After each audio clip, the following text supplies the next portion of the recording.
Chakli sound ಕೇಳಿಸ್ಕೊಂಡ್ರಿ ಅಲ್ವಾ, ಎಷ್ಟು ಕ್ರಿಸ್ಪಿಯಾಗಿ ಕುರುಮ್ ಅಂತ ಇದ್ದಾವೆ ಅಂತ. ಈ ಚಕ್ಲಿನ 2ರಿಂದ 3 ತಿಂಗಳವರೆಗೂ ಡಬ್ಬದಲ್ಲಿ ಹಾಕಿ ಎತ್ತಿಟ್ರೆ ಇದೇ ರೀತಿ ಕುರುಮ್ ಅಂತಾನೆ ಇರ್ತವೆ. ಇದ್ರ ಕಂಪ್ಲೀಟ್ ರೆಸಿಪಿನ ಈಗ ನೋಡೋಣ. ಇದ್ರ ಜೊತೆಗೆ ಯಾವ ಮಿಸ್ಟೇಕ್ ಅನ್ನ ಮಾಡದೇ ಇದ್ರೆ ಈ ರೀತಿ ಕ್ರಿಸ್ಪಿ ಆಗಿರುವಂತ ಚಕ್ಲಿ ಬರುತ್ತೆ ಅನ್ನೋದು ಕೂಡ ಸ್ಟೆಪ್ ಬೈ ಸ್ಟೆಪ್ ನಾನು ನಿಮಗೆ ಹೇಳ್ತಾ ಹೋಗ್ತೀನಿ. ಸೊ ಬನ್ನಿ ಸ್ಟಾರ್ಟ್ ಮಾಡೋಣ ರೆಸಿಪಿನ.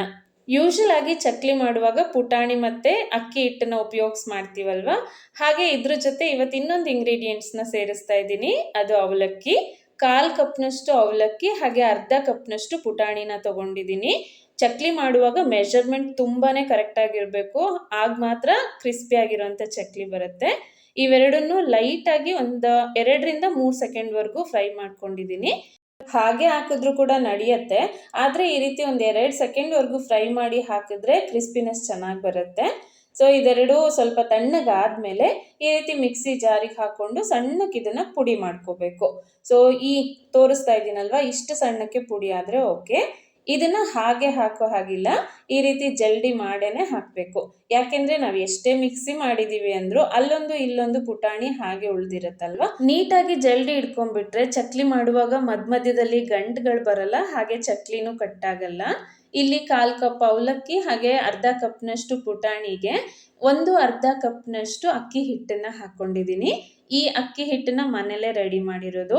ಅಕ್ಕಿನ ಚೆನ್ನಾಗಿ ತೊಳೆದು 1/2 ಗಂಟೆ ಹೊತ್ತು ಅದನ್ನ ನೆನೆಸಿ ಆಮೇಲೆ ಮನೇಲೇನೆ ಒಣಗಾಕಿರುವಂಥದ್ದು. 2 ದಿನ ಒಣಗಿದ ಮೇಲೆ ಹಿಟ್ಟು ಮಾಡಿಸ್ಕೊಂಡು ಬಂದಿರೋದು.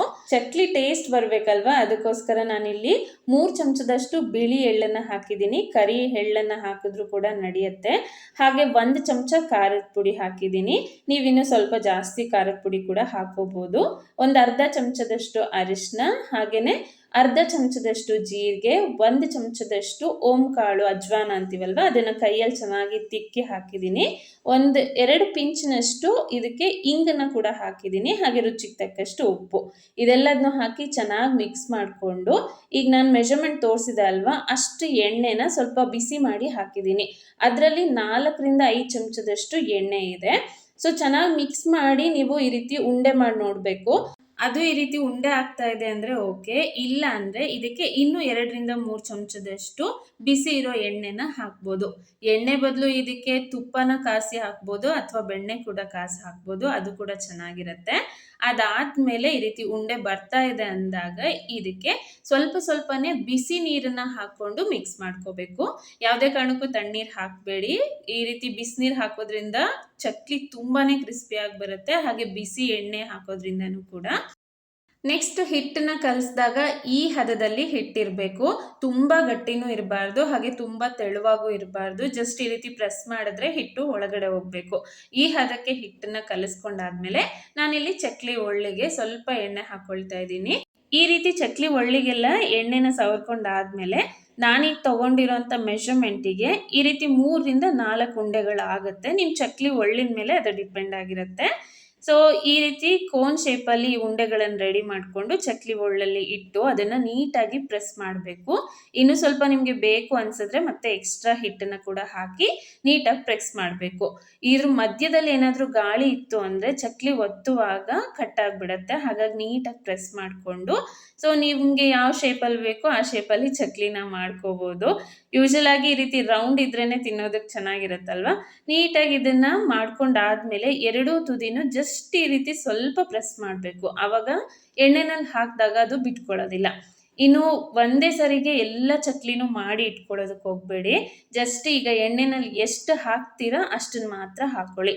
ಮುಂಚೆನೆ ಮಾಡಿ ಇಟ್ಕೊಂಡ್ರೆ ಚಕ್ಲಿಗಳು ಒಣಗ್ದಷ್ಟು ನಾವು ಎಣ್ಣೆನಲ್ಲಿ ಹಾಕುವಾಗ ಕಟ್ಟಾಗ್ಬಿಡುತ್ತೆ.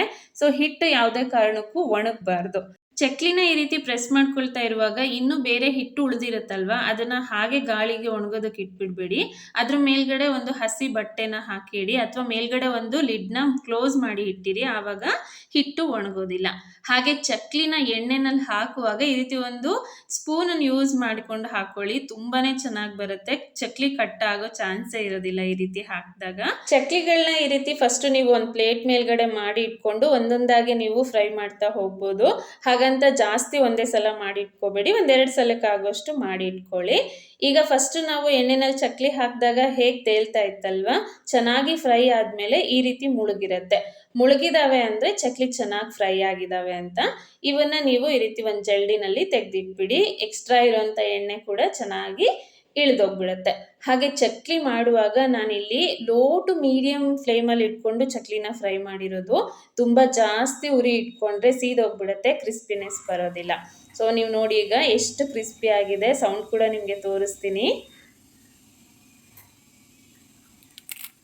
ನೀವು ಕೂಡ ಈ ರೆಸಿಪಿನ ಮನೆಯಲ್ಲಿ ಟ್ರೈ ಮಾಡಿ, ರುಚಿ ಹೇಗೆ ಬಂತು ಅಂತ ನಂಗೆ ತಪ್ಪದೆ ಕಮೆಂಟ್ ಮಾಡಿ. ಮತ್ತೆ ಸಿಗ್ತೀನಿ ಹೊಸ ರುಚಿ ಜೊತೆ. ಚಾನೆಲ್ನ ಸಬ್ಸ್ಕ್ರೈಬ್ ಮಾಡ್ಕೊಳ್ಳಿ, ವಿಡಿಯೋ ಇಷ್ಟ ಆದರೆ ಲೈಕ್ ಮಾಡಿ. Thank you.